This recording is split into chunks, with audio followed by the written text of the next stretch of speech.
Professor Michel aqui, mais uma vez começando uma videoaula super bacana. Na aula de hoje a gente vai trabalhar com ciências e língua portuguesa, sendo primeiro a nossa aula de português. O que a gente vai aprender hoje na aula de português? Vamos ver? O gênero carta, o gênero notícia e também vamos revisar aqui um pouquinho com relação a substantivos e pronomes, tá certo? Além, é claro, de fazer a nossa dinâmica diária, que hoje a nossa dinâmica vai estar relacionada ali com substantivos. E, por último, ali nós vamos ter também a nossa correção do livro de vocês, a correção do livro de português Buriti. Página 119 e página 120, tá certo? Também vamos ter a correção da aula lá do IQE. E, é claro, em ciências, nós vamos estudar sobre cadeia alimentar. Nós vamos continuar ali revisando sobre cadeia alimentar, certo? Depois eu vou passar uma atividadezinha para a tarde, também no livro de português, página 121 e 100 até a 123. Bom, turminha, agora a gente vai passar para a nossa dinâmica do dia. Hoje, a nossa dinâmica se chama Construindo Nomes. Isso mesmo, a gente vai trabalhar ali um pouquinho com substantivos. Para você brincar com essa dinâmica, você vai precisar ter as pecinhas móveis. No caso aí de você, as pecinhas, certo? Para imprimir. Ou então, quem não tiver impressora, pode escrever as letrinhas do alfabeto, tá certo? Então vamos lá, como é que vai funcionar aqui essa brincadeira? Eu vou precisar das pecinhas, como eu já falei, e nós também vamos precisar aí de alguém para competir com a gente. Pode ser o papai, a mamãe, o irmão, a irmã, tá certo? O importante aí é não brincar sozinho. Claro, se você não tiver ninguém em casa para brincar com você, você pode aí brincar tranquilamente sozinho, não tem problema, certo? Mas é mais divertido quando a gente brinca junto com outra pessoa, não é isso? Pois é. Então vamos lá. A nossa brincadeira vai funcionar o seguinte. A gente estudou já sobre a questão dos substantivos, né? São as classes de palavras que dão nome a coisas, seres, sentimentos, né? E hoje nós vamos praticar isso de uma forma divertida. Mas vamos relembrar um pouquinho rapidamente. Substantivos próprios, certo? São aqueles que a gente coloca como sendo nome de pessoas, de cidades, estados, países. Nomes, por exemplo, comuns, são qualquer nome de qualquer objeto genérico. Sandália, estante, caderno, certo? Todo caderno, em qualquer canto do mundo, vai se chamar de caderno, tá certo? A mesma coisa, por exemplo, com cachorro. Todo cachorro, em qualquer parte do mundo, vai se chamar de cachorro. Mas se eu tiver lá um cachorrinho chamado Arnaldo, só o meu cachorrinho ali, certo? Dentro de um grupo de vários cachorrinhos, é que vai ter esse nome, certo? Por isso que a gente chama de nome próprio. Mas, professor, me diz uma coisa. Eu tenho um nome que é parecido com o da minha prima, ou com o do meu primo. Então, quer dizer que o meu nome não é nome próprio? É, porque nem todo mundo, certo? Se chama Arthur, se chama Carla, tá certo? Quando a gente fala de nome próprio, a gente fala de um nome que seja exclusivo para algumas pessoas, certo? E não para todo um grupo da mesma espécie ou do mesmo tipo, beleza? Nós já vimos aí sobre substantivos próprios e substantivos comuns. Nós também vamos ter os substantivos simples, que são aqueles formados por uma única palavra. Exemplo, caderno, Michael, ferro, pelúcia, certo? E nós temos também os substantivos compostos, que são aqueles formados por duas ou mais palavras. Por exemplo, guarda-roupa, pé de moleque, girassol, certo? No caso dos nomes compostos, a gente pode ter eles ligados juntinhos, tá certo? Ou então, nós podemos ter eles ainda ligados por um travessão, tá certo? Beleza, então a gente já viu aí quatro tipos diferentes, né, de substantivos. Nós ainda vamos ter ali substantivos primitivos, que dão origem a nomes, substantivos derivados, que vão se originar de outros. Vamos ter aí substantivos que a gente vai chamar de substantivos coletivos, que servem para dar nome a grupos da mesma espécie, por exemplo, lobos, a gente vai dar o nome de coletivo de alcateia. O coletivo, por exemplo, de alunos, a gente vai chamar de discentes. E de professor, docentes, certo? Então, esses aí são alguns dos coletivos que nós temos aí. Existem vários tipos de nome aí que a gente vai estar estudando durante as próximas dinâmicas, beleza? Mas vamos lá, vamos para a brincadeira de hoje, a nossa dinâmicazinha aí de construindo os nomes. O que é que a gente vai fazer? A pessoa, se você estiver competindo com algum adulto ou com um irmãozinho, vai pensar em uma palavra e vai dizer ela em voz alta. E você vai ter aí um tempinho que vocês vão decidir entre vocês vão construir aí a sua regrinha de quanto tempo vai ter para poder construir esse nome, tá certo? E vocês vão tentar achar a escrita correta dessa palavrinha, tá certo? Vamos lá, por exemplo, a pessoa falou aqui a palavrinha cama. Então eu vou correr aqui, ó, e vou tentar encontrar a palavrinha cama. No caso aqui do meu, eu não vou ter outra letra A, tá certo? Então vai ficar faltando, ó, uma letra A aqui, certo? Mas na impressão que vocês forem fazer ou na hora que vocês forem fazer, vocês repetem aí as letrinhas, certo? Vocês fazem 2 vezes essas mesmas letrinhas, para justamente vocês terem a possibilidade aí de escrever elas na sua brincadeira, beleza? Vamos tentar então uma outra palavrinha que eu queria utilizar só com as letrinhas que eu tenho aqui disponível. Então, vamos ver. Pronto, ó. Que muitas pessoas já nascem com ele. A palavrinha dom. Dom.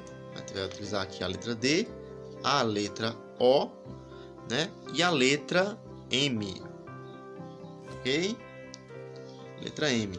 Essa aqui é a letra. Essa é a letra M. Então, a palavrinha dom ali está escrita, tá certo? D-O-M. Beleza?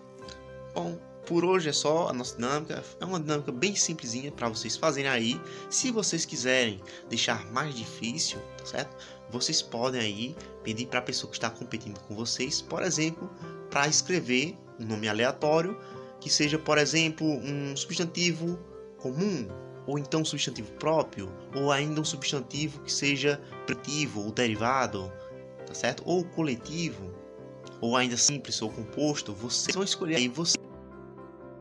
Bom, turminha, agora a gente vai dar sequência aqui às nossas atividades de língua portuguesa com a correção da atividade que vocês viram e fizeram aí no livro de português na página 119 e 120, tá certo? No finalzinho da página 119, vocês têm aí, ó, um textozinho, uma cartazinha, tá certo?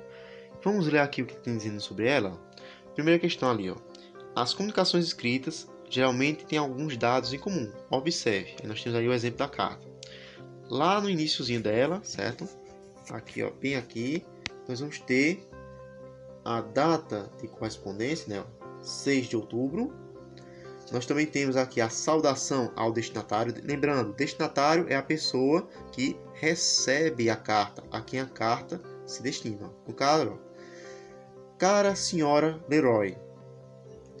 Temos também o corpo do texto, certo? Que aqui está dizendo assim, ó. Os vizinhos se queixaram mesmo dos meus uivos. É difícil imaginar, primeiro, porque não uivo tanto assim. A senhora esteve fora naquelas noites. Então, não tem como saber, mas, acredite, fui bastante moderado. Segundo, não devemos nos esquecer que são eles, certo? Os vizinhos, ó, que vivem me acordando no meio da tarde, com aquele aspirador barulhento. Costumo dizer que todos temos de aprender a conviver em harmonia. Irmã, aqui continua... Minha vida aqui continua um pesadelo. A senhora não acreditaria nas coisas que aconteceram na lanchonete. Então, esse aqui seria o nosso corpo do texto, tá certo? Depois do corpo do texto, da mensagem ali, nós vamos ter a despedida, com a assinatura de quem escreveu. No caso aqui, ele coloca assim, ó, sinceramente seu, sem, que seria, no caso, o cachorrinho que escreveu essa mensagem. E em algumas cartas, a gente pode encontrar ainda a questão, certo, do lembrete, que é uma espécie de mensagem após o corpo do texto, que aqui no caso a gente vai escrever, ó, PS, que significa justamente que essa mensagenzinha foi escrita depois do texto já ter encerrado. Vamos ver? Não quero deixar alarmada, mas a ideia de uma fuga passou pela minha cabeça. Vamos ver agora as questõezinhas que a gente vai aqui verificar, certo? Na carta ao lobo, na página 112, certo? Localize o que se pede, a saudação e o destinatário. Então vocês vão localizar lá na página 112 do livro de vocês qual foi a saudação e o destinatário. Aí, ó, prezado, que foi a nossa saudação, e nós temos o destinatário. Então aqui, ó, continuando, a despedida ao lobo, certo? Na página 112, vocês vão procurar lá e vai ter assim, mais ou menos: sem outro assunto no momento, subscreve-me atenciosamente, certo? É a despedida, ó, atenciosamente. E aí ele coloca lá o nome dele, certo? A assinatura dele. Letra B. Em qual das duas cartas a saudação e o destinatário revelam mais intimidade e afetividade? Justifique. Se vocês leram aqui a cartinha do lobo, compararam ela com a carta do 100, a gente vai dizer que a carta que tem mais familiaridade, ou seja, mais proximidade, vai ser a carta do 100, certo? Que é uma carta mais informal. Para você saber se uma carta ela está falando aí com alguém próximo, você vai observar o tipo de linguagem empregada. Se é uma linguagem formal, uma linguagem mais voltada para as regras, tá certo? Essa vai ser uma carta para alguém desconhecido ou para alguém que você só viu, por exemplo, de vista. Uma carta que geralmente usa de gírias ou até mesmo palavras assim mais descontraídas são cartas informais, cartas pessoais, beleza? Ok, vamos ver aqui então agora a segunda questão. Vamos continuar comparando as duas cartas? Letra A. Leia as frases e expressões abaixo. Nós temos aqui numa coluna: expressa um sentimento, faz uma comunicação formal, justifica comportamento próprio e é mais pessoal. Então vamos lá, do outro lado nós temos é mais comercial, linguagem não emotiva, linguagem emotiva e linguagem respeitosa. Vamos ver. Agora copie em cada coluna as expressões que correspondem a cada carta. Nós temos aí a carta do lobo e a carta a senhorita Leroy. A carta do lobo ela vai ser uma comunicação mais... Ela é comercial, tem uma linguagem não emotiva, ou seja, uma linguagem objetiva, certo? Ela é mais respeitosa. Já a carta do 100, a gente vai ter ali a expressão do sentimento do cachorro, que está escrevendo na carta. Vamos ter a justificativa do comportamento próprio dele. Vamos ter ainda elementos mais pessoais. A linguagem vai ser mais emotiva. Além, é claro, de também ter a presença de uma linguagem respeitosa, ok? E letra B aqui, para encerrar.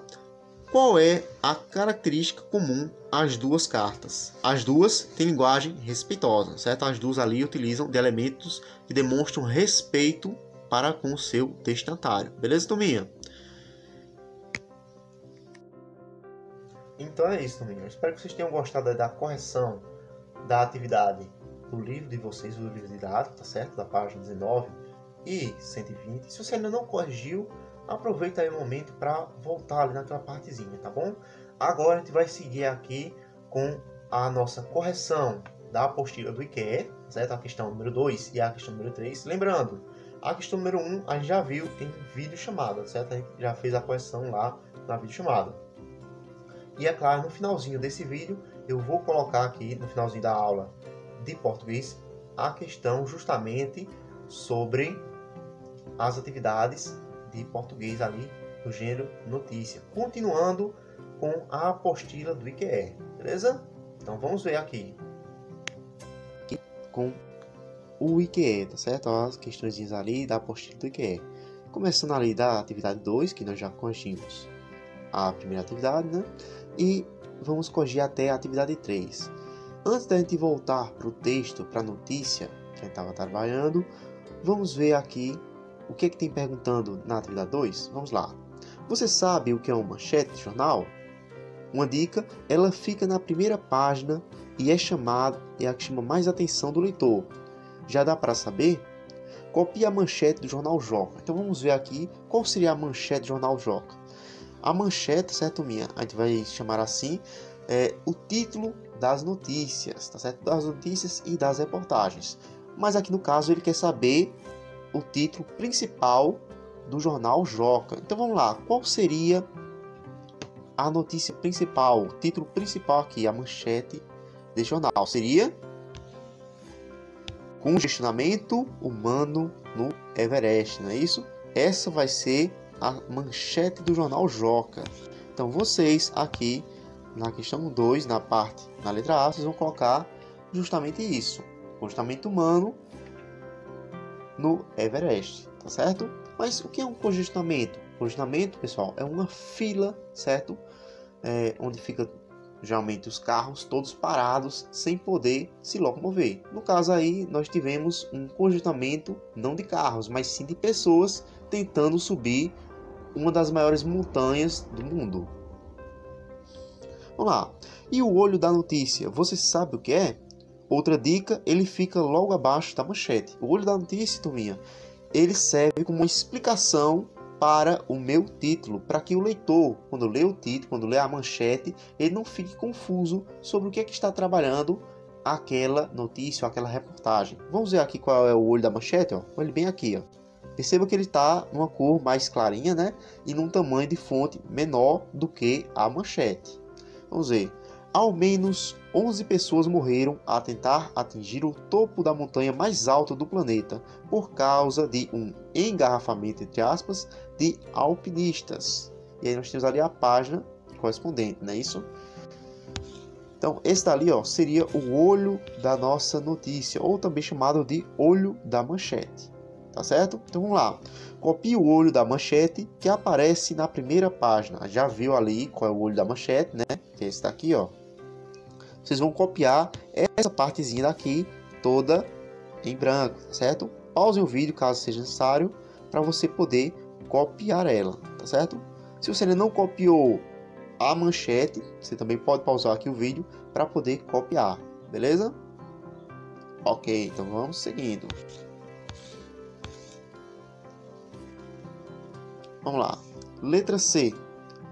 Ele aparece com o mesmo destaque da manchete? As letras são do mesmo tamanho? E aí, o olho da notícia é do mesmo tamanho que a manchete? Tem o mesmo destaque ali que a manchete? O que é que vocês acham? Vocês vão escrever aí no seu diário de bordo ou na sua apostila, certo?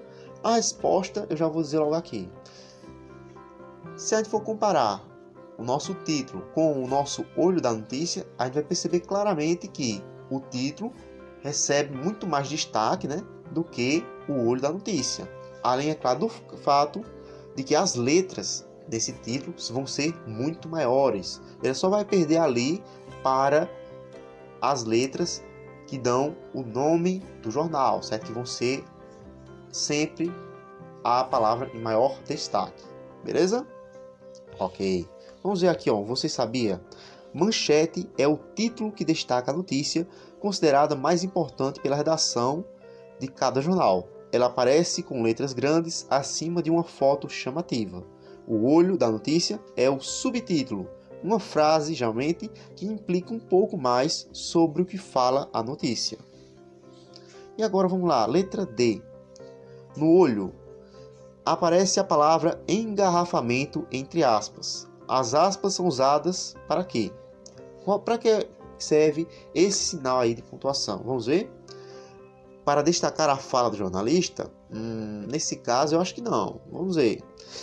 Para mostrar que a palavra engarrafamento é de outra língua? Não. A palavra engarrafamento é da língua portuguesa, não é isso?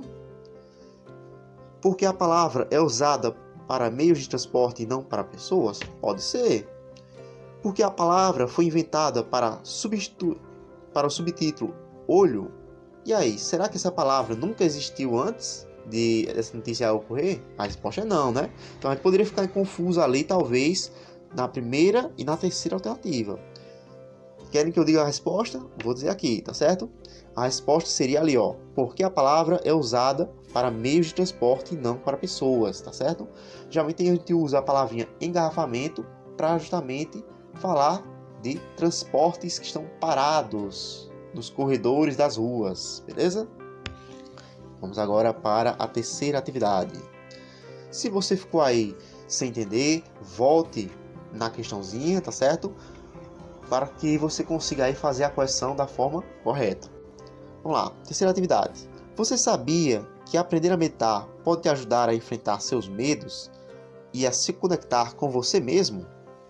Escute a notícia que seu professor vai ler. A gente inclusive já faz aí a prática de meditação, né, diariamente. Eu espero que vocês aí em casa não esqueçam aí de chamar o papai e a mamãe para poder brincar, certo? Fazer esse momento aí de se acalmar, de conhecer um pouquinho a si próprio, tá certo? E é claro também de desenvolver aí o foco. Vamos ver a notícia sobre a meditação? Vamos lá. Escolas adotam técnicas para deixar alunos mais calmos e concentrados. Essa é uma notícia, ó, que foi publicada no dia 12 de abril de 2019, beleza? E aqui nós temos uma foto da turminha meditando em cima da banca. Vamos lá. Grupo de alunos pratica meditação em sala de aula. Escolas ao redor do Brasil estão dedicando algumas horas para estimular os estudantes a se conectar com eles mesmos. A foto foi tirada ali, ó, por Get Imagens, né? E o texto, a notícia em questão, foi publicado, certo? Escrita ali por Joana Cataldo. Vamos ver. Estudantes que ficam ansiosos antes de uma prova começar, crianças que não conseguem permanecer em silêncio durante a aula. Para resolver essas e outras questões, escolas ao redor do Brasil estão dedicando algumas horas para estimular os alunos a relaxar e se conectar com eles mesmos. Na escola Atuação em Curitiba, Paraná, uma vez por semana, as turmas do 2º a 7º ano têm aulas de relaxamento com exercício de respiração, inspirar e expirar com atenção, alongamento, atividades de imagem mental, deitar e imaginar a história que está sendo contada, entre outros. Quando as crianças estão agitadas ou estressadas, essa aula calma muito, diz Emanuela, C, de 8 anos. Em alguns casos, os exercícios são usados pelos alunos até fora da escola. Às vezes, quando vou dormir, faço exercícios da aula e consigo dormir melhor, conta Melinda S., de 9 anos. Meditação. Na Escola Básica Municipal Henrique Veras, em Florianópolis, Santa Catarina, momentos de meditação fazem parte da educação física do 1º ao 5º ano. A prática, que estimula a concentração e ajuda a relaxar, envolve diversos procedimentos, desde prestar atenção aos sons ao redor, até repetir frases que falam sobre a paz.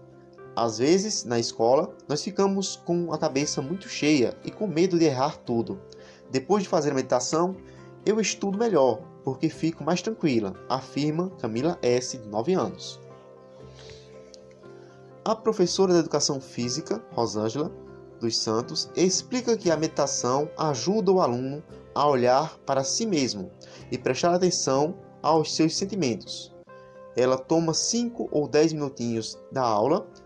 É um tempo que não estou perdendo ou estou ganhando de várias formas. Todos nós precisamos de paz para viver e ela precisa vir de dentro de nós. Então, a paz também não depende, certo, do outro, mas sim de nós. Cada um de nós somos agentes da paz, certo? E é claro, só pode dar a paz para alguém se nós encontrarmos ela dentro de nós primeiro.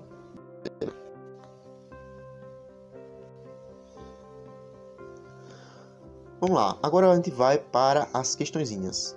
Qual é o título dessa notícia? Vamos voltar aqui. O título dessa notícia vai ser, ó, escolas adotam técnicas para deixar alunos mais calmos e concentrados. Perceba aí um detalhezinho antes de você escrever lá no seu diário aí, certo? Esse título, certo, de notícias, jamais vai ter ali no início algum artigo, tipo A ou E, A ou O, ou então um ou uma, certo? Ele sempre vai começar direto ali do substantivo, tá bom? Vamos lá. Então, o título ali que a gente já leu, vocês vão anotar aí na letra A. Qual é o assunto principal que ela trata? E aí, turminha, qual é o assunto principal que essa notícia trata? Quem colocou aí que é a questão do uso da meditação nas escolas, né? Está correto, certo? Também pode colocar aí que a meditação se torna uma prática essencial para que as aulas, até mesmo o estudo dos alunos, se tornem cada vez mais fáceis. Letra C. Segunda notícia, quais são os benefícios da meditação? Vamos lá. Relaxamento, né, que a gente viu ali. Tem a questão também do foco, não é isso? Que acalma ali as crianças. Ó. Então, esses aí são alguns dos benefícios. Você encontrou outros benefícios da meditação? Se encontrou, coloca aqui para a gente saber também, tá bom? Vamos lá. Letra D. Quais estados e cidades são citados? Vamos voltar aqui no texto. Vamos lá. Citada ali a cidade de Curitiba, Paraná, certo? Pará, no caso. Temos ali a cidade de Florianópolis, na Santa Catarina, né? E nós temos só essas duas cidadezinhas aqui com seus respectivos estados, ok? Letra E agora.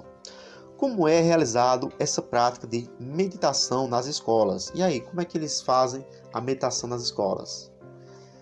Algumas escolas ali que a gente viu, né? Fazem ali a prática pelo menos uma vez na semana. E tem ali a escola de Florianópolis que faz ali a prática, né?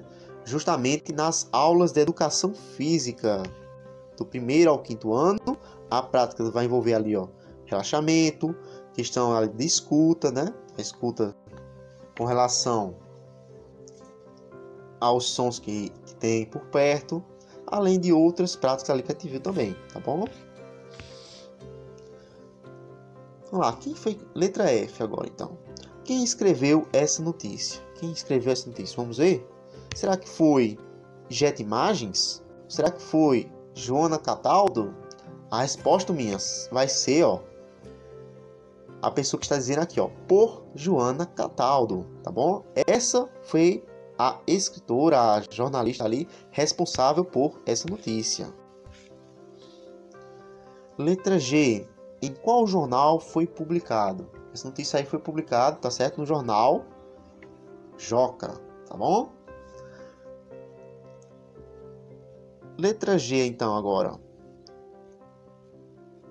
Desculpe, letra H, então, agora. Quando ela foi publicada? Qual foi a data dessa notícia? Então, a gente vai ter que voltar ali. Logo abaixo do título, da manchete, a gente tem a data, ó, dia 12 de abril de 2019. Essa foi a data da publicação dessa notícia, tá certo?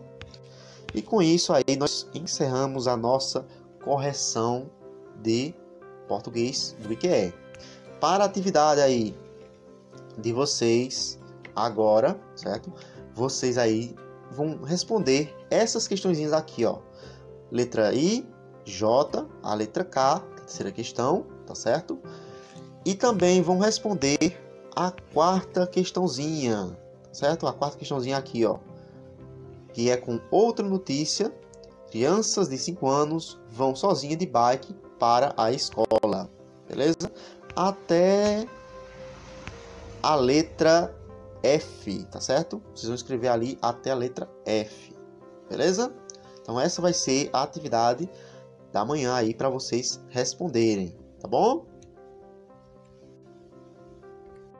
Bom, turminha, agora continuando aqui com a nossa aula de ciências, a gente vai revisar um pouquinho rapidamente com relação à cadeia alimentar e vou passar aqui uma atividade no livro didático para vocês. Se vocês não têm um livro didático de ciências, não tem problema, eu vou passar uma atividade extra alternativa ali para quem não tem, tá certo?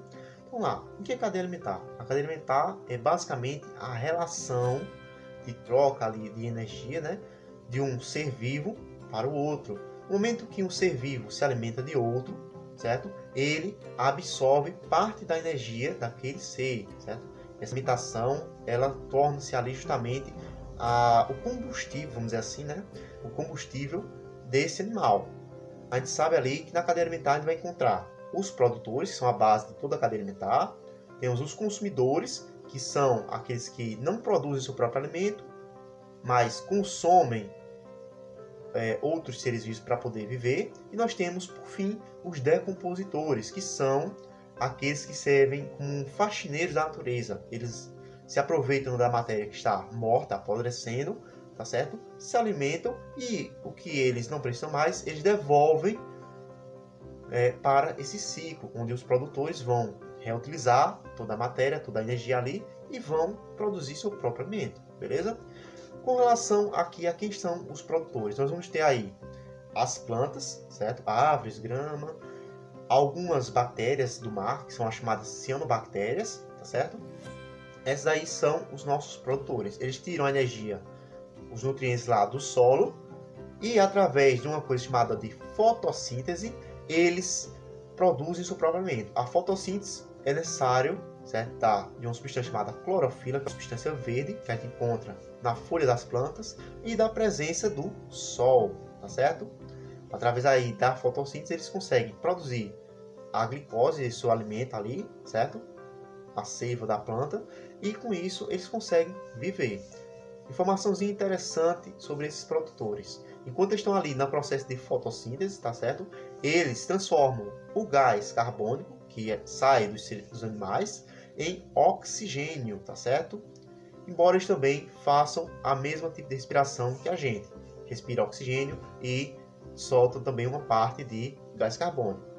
Mas eles são considerados, as plantas são consideradas como o pulmão do mundo, os responsáveis ali por transformar, certo, o oxigênio, ou melhor, o gás carbônico em oxigênio. Beleza? Entendi até aqui? Ok, vamos seguindo.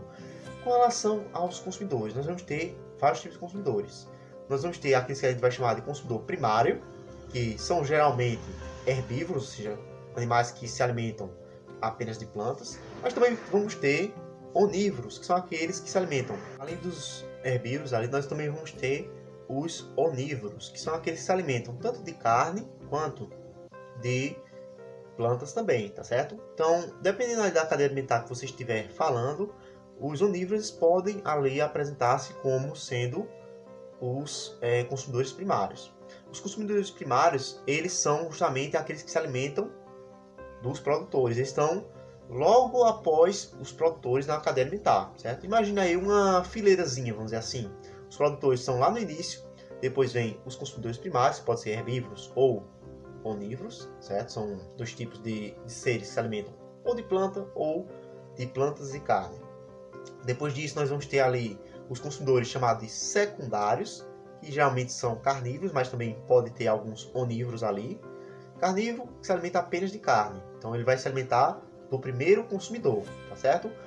E onívoro é aquele que se alimenta de carne e planta. Então, dependendo da situação ali, ele pode ser um consumidor primário ou um consumidor secundário. Geralmente ali um animal maior que se alimenta de um animal menor. Exemplo aí, alguns passarinhos, tá certo? Que se alimentam, por exemplo, de inseto. Alguns passarinhos são onívoros, eles se alimentam ali tanto de grãos quanto de insetos, de carne, tá certo? E aí, dependendo da posição ali na cadeia alimentar, eles podem variar se são primeira ou segundo consumidor. E ali os consumidores terciários, que vão ser justamente animais maiores, geralmente também carnívoros ou onívoros, beleza?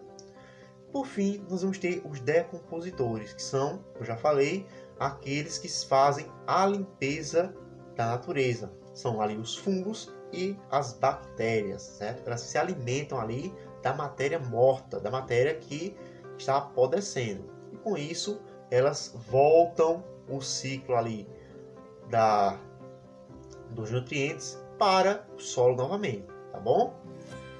Vou passar aqui a atividade para vocês no livro de ciências pelo grupo, tá certo? Para que vocês possam rever. Mas quem está vendo esse vídeo e não sabe, ou melhor, não tem o livro de ciências, vocês vão ter aí uma atividadezinha que é o seguinte: no seu diário de bordo, vocês vão primeiro pesquisar, é claro, sobre a cadeia alimentar e vão escrever aí com as suas palavras tudo aquilo que vocês descobriram com relação à questão da troca de energia, como é que funciona essa troca aí de energia através da cadeia alimentar. E é claro, fazer um desenho de uma cadeia alimentar simples, envolvendo um produtor, que vocês vão escolher aí, um consumidor primário, um consumidor secundário e um decompositor, ok? Detalhezinho, ó, não vai inventar, por exemplo, que o consumidor primário é um tigre e o consumidor secundário é um gatinho.